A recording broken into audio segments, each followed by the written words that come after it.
तो चलिए शुरू करते हैं। सी प्लस में डी कंस्ट्रक्टर क्या होता है। इससे पहले वाली वीडियो में अपन ने देखा कि कंस्ट्रक्टर क्या होता है, कैसे मेमोरी एलोकेशन होता है, कैसे मेमोरी प्रोवाइड करता है कंस्ट्रक्टर बाय डिफ़ॉल्ट। तो ये अपन ने कंस्ट्रक्टर की वीडियो में देख लिया था। तो अभी अपन देखेंगे डी कंस्ट्रक्टर क्या होता है, क्योंकि सी प्लस कंस्ट्रक्टर और डी कंस्ट्रक्टर के फीचर्स को सपोर्ट करता है, जबकि अपनी सी लैंग्वेज थी वो इन फीचर्स को सपोर्ट नहीं करती थी। इसी कारण अपने को मूव होना पड़ा सी प्लस के ऊपर, क्योंकि जो अपनी सी थी, सी के अंदर अपन को खुद जो मेमोरी मैनेजमेंट का काम था वो खुद करना पड़ता था, उसको मैनुअली करना पड़ता था।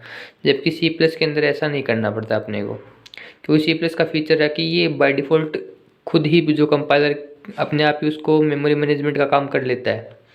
तो अपन ने कंस्ट्रक्टर देखा, सेम ऐसा ही अपना डी कंस्ट्रक्टर है। थोड़ा सा कुछ फीचर्स अलग हैं इसके, इसकी प्रॉपर्टी थोड़ी अलग है, वो देखते हैं। तो डी कंस्ट्रक्टर क्या होता है। डी कंस्ट्रक्टर एक स्पेशल मेमोरी फंक्शन होता है सी प्लस में, जो मैंने लिखा हुआ है लाइन नंबर 5 पे देखिए। फिर मैंने लिखा कि ये ऑटोमेटिक कॉल होता है। कब होगा, जब कोई ऑब्जेक्ट अपने स्कोप से बाहर आ जाए। एक चीज़, अगर ऑब्जेक्ट अपने स्कोप से बाहर आ जाए, यानी अपन ने कोई ऑब्जेक्ट बनाया हुआ था, उसका कुछ काम दिया हुआ था कि आपको ये काम करना है, जैसे ही उसका काम पूरा होगा या वो अपने स्कोप से बाहर आएगा, काम फिनिश हुआ, उसका उसका काम ख़त्म हुआ। काम ख़त्म होते ही या फिर अगर कोई भी ऑब्जेक्ट डिलीटेड हो जाए तो उसको ख़त्म करने के लिए, उसको फिनिश करने के लिए बैकग्राउंड से उसकी जो उसने जो मेमोरी रिजर्व की हुई है उसको फिनिश करने के लिए अपन डी कंस्ट्रक्टर काम में लेते हैं। ओके, तो इससे नीचे वाली लाइन में लिखा हुआ मैंने, it is use to free resources allocate to the object. यानी कंस्ट्रक्टर क्या करता है अपना कि रिसोर्सेज एलोकेट करवाता है ऑब्जेक्ट के लिए। ओके, यानी इनिशियलाइज द ऑब्जेक्ट करता है। ऑब्जेक्ट को इनिशियलाइजेशन का काम कौन करता है, कंस्ट्रक्टर। उसका जो उल्टा कौन होता है, अपना होता है डी कंस्ट्रक्टर। जो कंस्ट्रक्टर ने जो मेमोरी एलोकेशन करवाया है ऑब्जेक्ट के लिए, उसको फ्री करने के लिए या फिर उसको एकदम से ख़त्म करने के लिए बैकग्राउंड से, मेमोरी से, उसको इसलिए अपन डी कंस्ट्रक्टर काम में लेते हैं। ऑब्जेक्ट को जो भी मेमोरी प्रोवाइड करवाई है कंस्ट्रक्टर ने, उसको रिलीज करने के लिए या फिर उसको फ्री करने के लिए अपन डी कंस्ट्रक्टर काम में लेते हैं। तो कंस्ट्रक्टर तो क्या करेगा, मेमोरी एलोकेशन करवाएगा उसके लिए, और डी कंस्ट्रक्टर क्या करेगा, उस मेमोरी को फ्री करने के लिए काम में लिया जाएगा। ठीक है, इसका सिंटेक्स देखते हैं क्या होता है। जैसे अपन ने सिंटेक्स देखा था कंस्ट्रक्टर का सिंटेक्स क्या था, क्लास नेम, उसके बाद में आपको ये फंक्शन के साइन लगाने हैं, फिर कर्ली ब्रैकेट, जो भी कोड लिखना हो वो लिख सकते हैं अपन। इसमें थोड़ा सा चेंजमेंट आएगा, आपको क्लास नेम सेम तो कंस्ट्रक्टर का लगाना है, सेम कंस्ट्रक्टर का जो सिंटेक्स है वो लिखना है। उससे पहले आपको टिडले साइन लगाना है, जो ये देखो मैंने लगा रखा है सिंटेक्स में। ये जो साइन है ये टिडले का साइन है, या अगर आप कंस्ट्रक्टर से पहले ये साइन लगा देते तो वो डी कंस्ट्रक्टर बन जाएगा आपका। तो उसके अंदर आप जो भी कोड लिख सकते हो तो वो उसको एग्जीक्यूट कर देगा। ठीक है, इसकी कुछ करेक्टरिस्टिक्स देखते हैं अपन। सेम जो अपनी कंस्ट्रक्टर की थी वही है, एक नेक्स्ट वीडियो पे लेके आएंगे इस दोनों टॉपिक्स पे मिक्स करके कि कंस्ट्रक्टर और डी कंस्ट्रक्टर में डिफरेंस क्या है। तो अभी तो आप ये देख लो कि इसका देखो, इसका नेम भी क्या होगा, क्लास के नेम से होगा। साथ में ये कौन सा साइन लेगा, टिल्डे साइन लेगा, साथ में टिल्डे साइन को भी इंक्लूड करेगा अपने साथ में। ओके, सेम क्लास का नाम रखना है और क्लास के नाम से पहले आपको टिल्डे साइन लगा देंगे तो वो हो जाएगा अपना D constructor.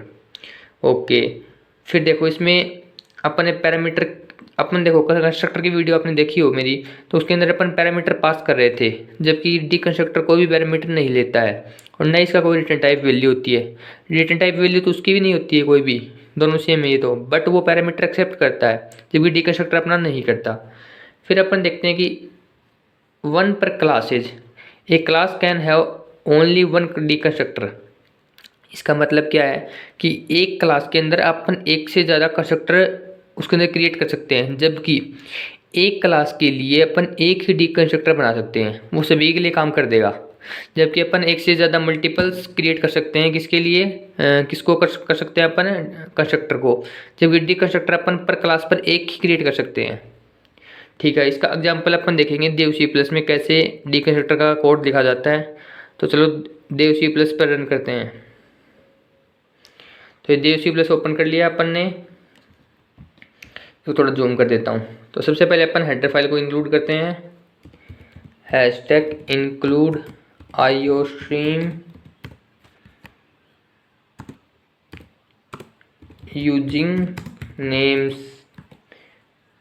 Name space std semicolon sign.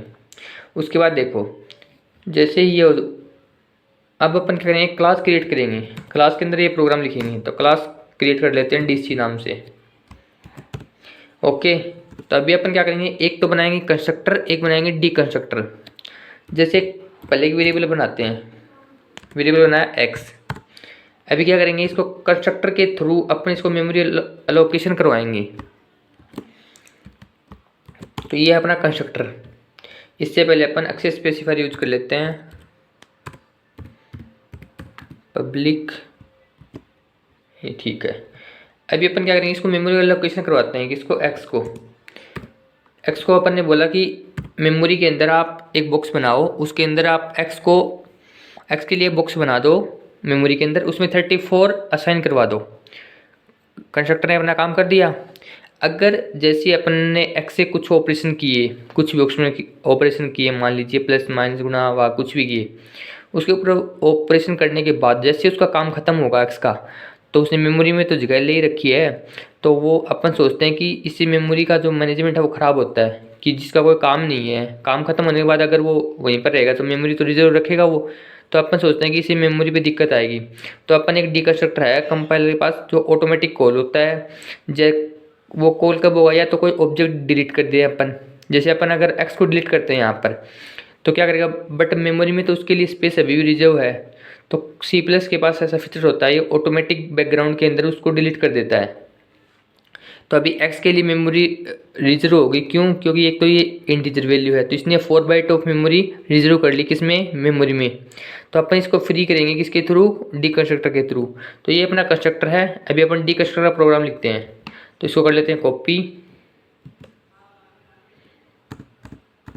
Okay, D constructor के लिए मैंने बताया था आपको सिंपल, एक बार ये कॉपी कर देते हैं।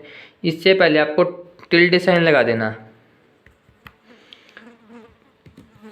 बस। ये अपना डी कंस्ट्रक्टर है। अभी डी कंस्ट्रक्टर क्या करेगा कि जो एक्स के लिए वैल्यू असाइन हुई है उसको कर देगा डिलीट, यानी उसको फ्री करने के लिए काम में लिया जाएगा।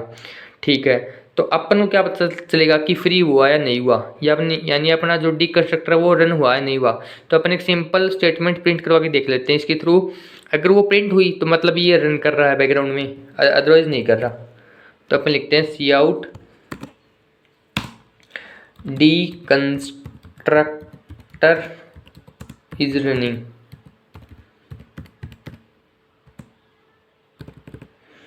ओके, अगर ये स्टेटमेंट अपनी प्रिंट हुई तो अपन मान लेंगे कि अपना डी कंस्ट्रक्टर चल रहा है। ओके,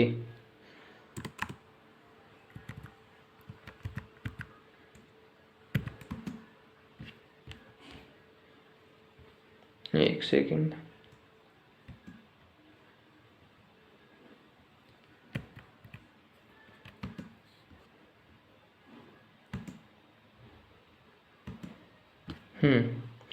तो ये अपना क्लास का प्रोग्राम है। अभी अपन लिखते हैं इसका मेन मेथड, इंट मेन। ये मेन मेथड या मेन फंक्शन बोल सकते हो आप इसको। तो अपन बनाएंगे क्लास के लिए सबसे पहले ऑब्जेक्ट क्रिएट करते हैं। इस क्लास का ऑब्जेक्ट क्रिएट करने के लिए पहले क्लास का नेम आएगा, फिर ऑब्जेक्ट का नेम आएगा, फिर सेमीकोलन साइन आएगा। जैसे ही अपन ये स्टेटमेंट लिखेंगे तो अपना कंस्ट्रक्टर कॉल हो जाएगा ऑटोमेटिक। ऐसे ही जैसे कंस्ट्रक्टर मेमोरी एलोकेशन करवाएगा, डी कंस्ट्रक्टर बैकग्राउंड में रन हो जाएगा। ओके, तो सबसे पहले क्लास है डीसी, ऑब्जेक्ट बनाया ओबीजे। जैसे स्टेटमेंट लिख के अपन फाइल को कंपाइल करेंगे तभी बैकग्राउंड में एक डी कंस्ट्रक्टर ऑन हो जाएगा। जैसे डी कंस्ट्रक्टर अपना काम पूरा करेगा, पहले कंस्ट्रक्टर कॉल होगा, कंस्ट्रक्टर के बाद में डी कंस्ट्रक्टर कॉल होगा। तो पहले अगर आपने कंस्ट्रक्टर की वीडियो नहीं देखी है तो आप पहले कंस्ट्रक्टर की वीडियो देख लीजिए, तो उसे समझ में आ जाएगा आपको सब। तो अपन करते हैं इसको रन, इसको रन करते हैं फंक्शन।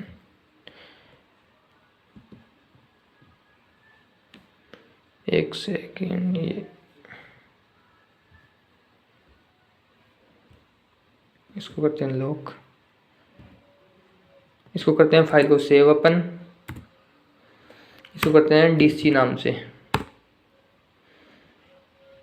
तो ये देखो अपना डी कंस्ट्रक्टर इज रनिंग, मतलब अपना डी कंस्ट्रक्टर ऑन हो गया है।